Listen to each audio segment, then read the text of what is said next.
Module 5, the Multilateral Climate Funds. Picture a project you know well. A coastal province, mangroves stripped back over decades, villages now exposed to storm surge, and a plan to replant the mangroves, rebuild the natural sea defense, and give the community a way to earn a living from it. It's a good project. It's exactly the kind of thing the world says it wants to fund. So where, specifically, does the money come from?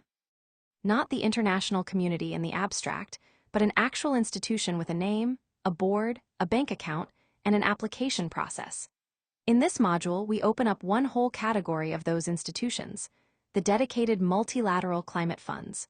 These are pots of money created by governments, sitting under the United Nations climate process, whose only job is to pay for climate action in developing countries. By the end of this module, you'll understand the 4 funds that matter most for a practitioner like you, how they differ from each other, how a country actually gets money out of them, and why they can be both a lifeline and a source of real frustration. Let me start with the word multilateral, because it does a lot of work in this field. Multilateral simply means many-sided. A multilateral fund is one that many countries pay into together and govern together, rather than one country handing money to another. Think of it as a common pool. Lots of governments put money in, a shared board decides how it goes out, and in principle, no single donor controls it. That's different from bilateral finance, which is one government to another, and which we cover in Module 7. The multilateral climate funds are the common pools created specifically for climate. There are 4 you need to know by name: the Green Climate Fund, the Global Environment Facility, along with the 2 smaller adaptation funds it hosts, the Adaptation Fund, and the Climate Investment Funds.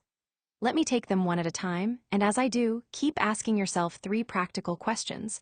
What is this fund for? Who governs it? And how would my project actually reach it? Start with the big one, the Green Climate Fund, usually just called the GCF. It was set up in 2010 under the UN Climate Convention, and it's based in Songdo in South Korea.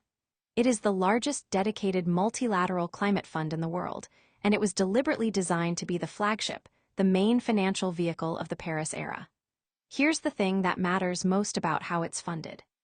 The GCF is replenished, meaning donor governments periodically top it up with a fresh round of pledges, and each round covers a few years. The second replenishment, called GCF2, covers 2024 to 2027, and it raised about $12.8 billion in pledges. The first replenishment before it was around $10 billion. So we're talking, very roughly, $12 to $13 billion committed over a 4-year window. Now hold that number in your head, because it teaches you something important. $12.8 billion sounds enormous, but remember the scale of the need. The whole world agreed at Baku in 2024 to a goal of at least $300 billion a year by 2035, and even that is seen as too low. So the GCF, the flagship fund, is putting out something on the order of $3 billion a year. That's real money, and it changes lives, but it's a stream, not an ocean. One of the quiet lessons of this whole course is that the dedicated climate funds are smaller than people expect. The really large flows come through the development banks, which is Module 6. What is the GCF for? 2 things equally. The GCF has a formal target to split its money 50-50 between mitigation, which is cutting emissions, and adaptation, which is coping with impacts.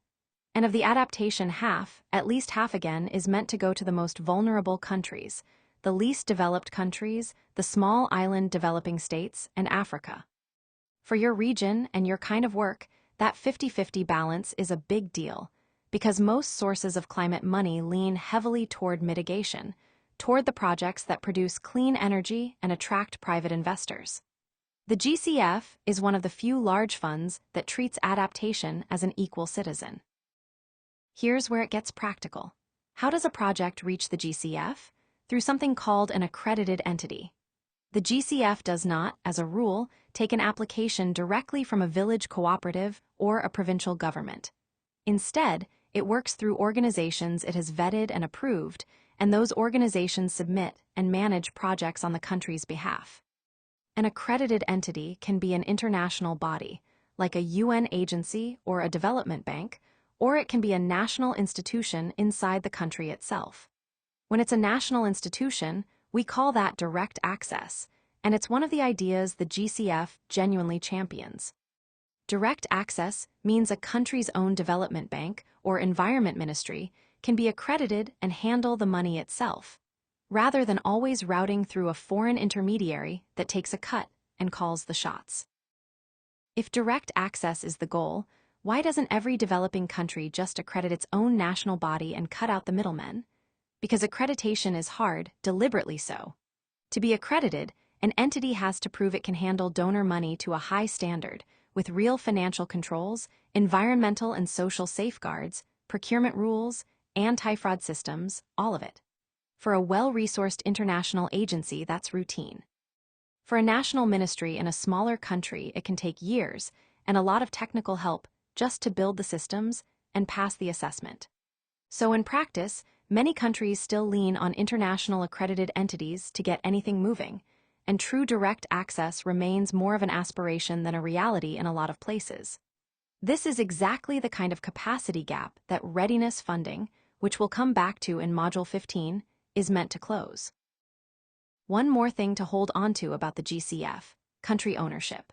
The GCF requires that every project have a letter of no objection from the country's designated national designated authority, usually a unit in a finance or environment ministry. In plain terms, the government has to formally say, yes, this project fits our national priorities, before the fund will proceed. That's meant to stop donors from parachuting in projects the country never asked for. It's a genuinely good principle. It also adds another step, another gatekeeper, and another place a project can stall. Now the second institution, the Global Environment Facility, the GEF. The GEF is older than the GCF, set up back in 1991, and it's broader. Climate is only one of its jobs. The GEF also funds biodiversity, protecting land from degradation, cleaning up dangerous chemicals, and looking after international waters like shared rivers and seas. It serves several different global environmental conventions at once, acting as their financial mechanism. So if the GCF is a climate specialist, the GEF is more of a general practitioner for the global environment, with climate as one important part of its practice. Because it's older and broader, the GEF tends to fund things at the intersection of climate and nature, and it's known for a lot of smaller, technical, foundational projects, the kind that build systems and capacity rather than pour concrete. But the GEF matters to you for another reason. It hosts two specific adaptation funds that are aimed squarely at your world. The first is the Least Developed Countries Fund, the LDCF. The second is the Special Climate Change Fund, the SCCF. Both exist to help vulnerable countries adapt, and the LDCF in particular is targeted at the poorest countries, funding things like national adaptation planning and on-the-ground resilience projects. If you work in or with a least developed country, the LDCF is a name worth knowing, because it was built precisely for that context. Third, the Adaptation Fund. This one has an interesting origin. It was created under the Kyoto Protocol, the older climate treaty that came before Paris, and it was funded in an unusual way, partly by taking a small share of the proceeds from carbon market transactions, plus donor contributions. So a slice of every credit traded under the old mechanism flowed into helping poor countries adapt. It's a smaller fund than the GCF, but it earned an outsized reputation for one reason. It pioneered direct access. The Adaptation Fund was the first to let national institutions in developing countries apply for and manage money directly without an international middleman, and it proved the model could work. Many people in the adaptation world have real affection for it because it's seen as nimble, close to the ground, and willing to fund the smaller, community-level projects that the bigger funds sometimes find too small to bother with. 4 different funds, all doing climate, several doing adaptation. Isn't that just duplication? Why not one big fund? It's a fair complaint, and it's one you'll hear from developing country negotiators all the time. The honest answer is that this landscape grew up in layers, over 3 decades, under different treaties, with different donors wanting different things. The GEF came with the Rio Conventions in the early 90s. The Adaptation Fund came with Kyoto. The GCF came with the run-up to Paris. Each was a product of its moment. The result is real fragmentation, A country may have to learn 4 different application systems, 4 sets of forms, 4 accreditation regimes to access money that is all, ultimately, for the same purpose. That fragmentation is a genuine burden, and it's one of the running frustrations we'll name again in the final module. It isn't good design, it's history. The fourth institution is the Climate Investment Funds, the CIF. These are a little different in character. The CIF are housed at the World Bank, and crucially, they don't usually deliver money themselves through their own field staff. Instead, they channel their funding through the multilateral development banks, the World Bank, and the regional banks like the Asian Development Bank. So the CIF are a source of concessional money, meaning cheaper than market money, that the big banks then blend into their own larger operations. The CIF include the Clean Technology Fund, which supports large-scale clean energy, and a set of programs on things like scaling up renewables in low-income countries, building climate resilience, and protecting forests. If the GCF is a fund you apply to more or less directly through an accredited entity, the CIF are more of a behind-the-scenes engine that makes development bank projects greener and cheaper. That link between the funds and the banks is exactly what Module 6 picks up. Now let me pull back and give you the shape of the whole picture, because the differences between these funds fall into a few clean patterns. Think about age and breadth first. The GEF is the old generalist, born in 1991, covering all the global environmental issues. The GCF is the newer climate flagship, born in 2010, the biggest dedicated pot. The Adaptation Fund is the small, respected specialist. The CIF are the bank-channeled engine. Then think about what they fund. The GCF splits evenly between cutting emissions and adapting. The Adaptation Fund, the LDCF, and the SCCF are adaptation-focused. The CIF lean toward the big mitigation and resilience investments that flow through banks. So if your project is community-level adaptation in a poor country, your natural homes are the Adaptation Fund and the LDCF, with the GCF's adaptation window as the larger prize. If your project is a big clean energy or resilience investment, you're more in GCF mitigation and CIF territory. And then think about access. The Adaptation Fund pioneered direct access. The GCF embraced it and built country ownership around it, but its accreditation is demanding. The GEF works largely through a set of established agencies. The CIF work through the development banks. Across all of them, the recurring theme is that you reach the money through an accredited or approved intermediary, and getting your own national institution accredited is the hard, slow, valuable prize. I want to be honest with you about the frustrations, because you'll meet them in practice, and it helps to expect them. The dedicated climate funds are often slow.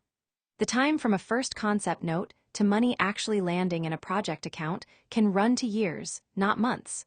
The paperwork is heavy, the safeguard and reporting requirements are real, and a small national entity can find the whole thing overwhelming. This is the paradox at the heart of these funds.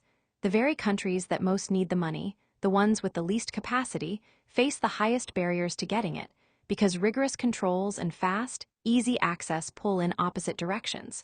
Donors want assurance their money is well spent. Recipients want money that arrives before the storm season does. The funds live inside that tension, and they don't always resolve it well. Let me make the journey concrete, because it helps to picture the path a project actually walks. Go back to that mangrove restoration in the coastal province. First, the idea has to align with the country's own climate priorities, so you'd work with the National Designated Authority, that government unit I mentioned, to make sure it fits and can eventually earn the no objection letter. Second, you need an accredited entity to carry it, either your own national institution if one is accredited, or an international one if not. That entity helps turn the idea into a formal concept note, a short document that pitches the project to the fund, and if the fund likes it, into a full funding proposal, a much longer document with the budget, the design, the environmental and social safeguards, and the plan to measure results. Third, the proposal goes through the fund's review and eventually to its board for approval. And only then, fourth, does money start to flow in stages against milestones, with reporting all the way through. That whole arc from first idea to first disbursement is where the years go. We'll walk it in much more operational detail in Module 15 on accessing the funds in practice. For now, just hold the shape of it in your mind, because it's the same basic shape for all 4 funds with local variations. But don't let the frustration obscure the value. These funds do something the market never would. They put grant and highly concessional money behind adaptation, behind the poorest countries, behind projects that will never turn a profit but absolutely need to happen. The GCF's 50-50 rule, the LDCF's focus on the least developed, the Adaptation Fund's community reach, these are deliberate choices to send money where commercial logic won't. That's the whole point of a public climate fund, and it's why learning to navigate them is worth your time.